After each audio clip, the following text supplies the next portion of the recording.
ఏ ఏంటే నేను నిన్ను రోజు తాగొడుతున్నాను మీ నాన్నకు చెప్పావంట. ఆడేమో పోయి నా మీద పోలీస్ కంప్లైంట్ ఇచ్చాడంట. నిజంగా చెప్తున్నానండి, నేను చెప్పలేదండి. మీ బాబుకి కట్నం వేయడం చేత కాదులే కానీ కంప్లైంట్లు ఎత్తాడా? అదేంటండి, మీరు అడిగిన దానికన్నా ఎక్కువే ఇచ్చాం కదండి. నిన్ను చంపి వేరే దాన్ని పెళ్లి చేసుకుంటే నువ్వు ఇచ్చిన దానికన్నా ఎక్కువ ఎత్తారే నాకు కట్నం. అర్థమవుతుందా?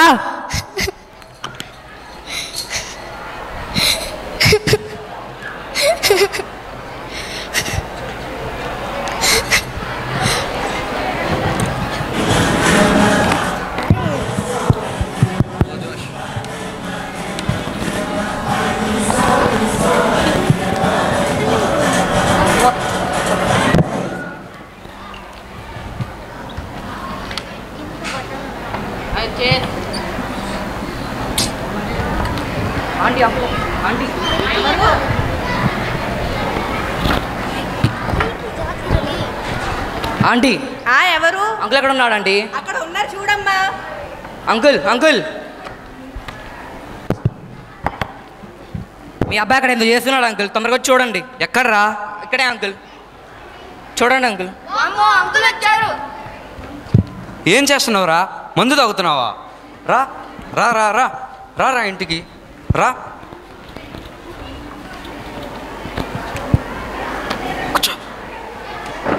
ఏమైందండి? చూడే వీడు ఈ వయసులో మందు తాగుతున్నాడు. నిన్ను ఎందుకలా కొడుతున్నారు? కొడతావా? కొట్టు.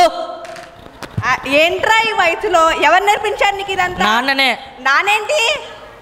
పండగలకి పబ్బాలకి పార్టీలకి ఫంక్షన్లకి తాగి ఇంటికి వచ్చి నిన్ను నన్ను కొడతాడు. అది కాక డబ్బులు ఇచ్చి నాకు వైన్ షాప్కి వెళ్ళి మందు తెమ్మంటాడు. అప్పుడు అనిపించింది నాకు దాని టేస్ట్ చూసి ఎలా ఉందో తెలియాలని. మీ ఇంట్లో ఎవరు లేనప్పుడు ఇంటికి వచ్చి డాడీ జేబులో నుంచి డబ్బులు తీసుకొని వైన్ షాప్కి వెళ్ళి మందు తాగాను. ఏంటి నాన్న ఇదంతా?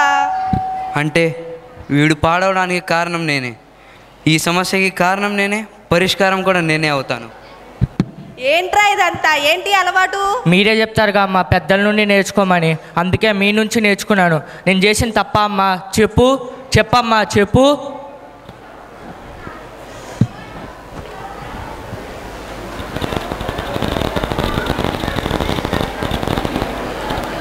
మనం మారితే కుటుంబం మారుతుంది, కుటుంబం మారితే సమాజం మారుతుంది.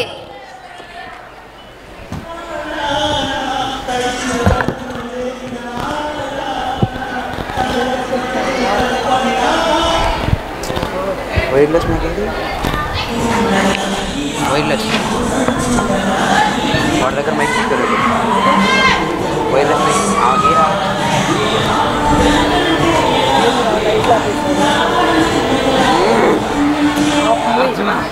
అమ్మయ్యా, చాలా బరువు తగ్గాను. ఇంకా కొంచెం స్లిమ్ అయితే సరిపోతుంది. అసలే టైం కూడా లేదు. నీ అవా అది నా పిల్లం, దానికి గుర్తుందా లేదా? ఏం చేస్తున్నావే? అయ్యో అయ్యో, ఇవ్వండి, లేవండి, మంచినీళ్ళు తీసుకోండి.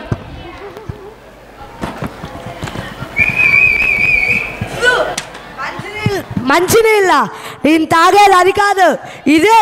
మీరు నన్ను ఏమైనా అనండి, ఒప్పుకుంటా, కానీ మందు తాగుతా అని మాత్రం అనకండి. నేను ఒప్పుకోను. నువ్వు నా కోసం ఎక్సర్సైజులు చేస్తున్నావు అంటే నమ్మడానికి నేనేమన్నా పిచ్చోన్నా? ఏవండి, నేను మీకోసమే ఎక్సర్సైజ్ చేస్తున్నా అండి. నువ్వు చెప్పాలని మాట్లాడు. నువ్వు ఎవరి కోసం చేస్తున్నావు నాకు తెలియదు అనుకుంటున్నావా? తప్పుగా మాట్లాడుతున్నారు. అబద్ధం మానే, నాటకాలు ఆపే. ఇవన్నీ నువ్వు సుబ్బారావు గారి కోసం చేస్తున్నావు నాకు తెలియదు అనుకుంటున్నావా? మీ ఇద్దరి కేకులు పక్క పక్కలు నాకు తెలియదా? ఒక్కసారి కాదు, 2 సార్లు కాదు, 10 సార్లు వెళ్ళి వాడిని కలిసా. ఏవండి, నేను మీకోసమే ఎక్సర్సైజ్ చేస్తున్నా అండి. మీరు నమ్ముతారా? నమ్మను.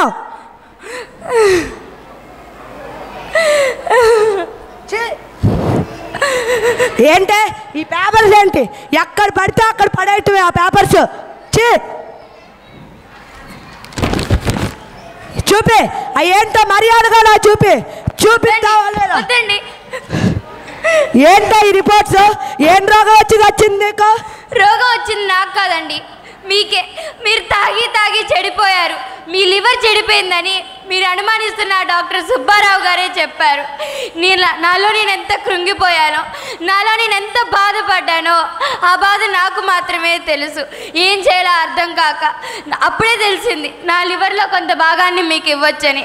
ఆ డాక్టర్ సుబ్బారావు గారు దేవుణ్ణి వెళ్ళి అడిగాను, ఆయన ఇప్పుడు నా లివర్లో కొంత భాగాన్ని మీకు ఇవ్వచ్చని చెప్పారు. ఎంతో సంబరపడ్డాను.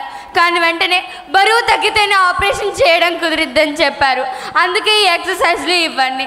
కానీ నేను మీకోసం ఇంత తాపత్రయపడుతుంటే మీరు నాకు చివరికి మిగిల్చింది ఏంటిది? అయ్యో పాపిస్టోది, నా ఖాతం చేస్తున్నావు అని తెలియకుండా తాగిన మైకలు ఏదేదో మాట్లాడాను. నన్ను క్షమించు. అయ్యో.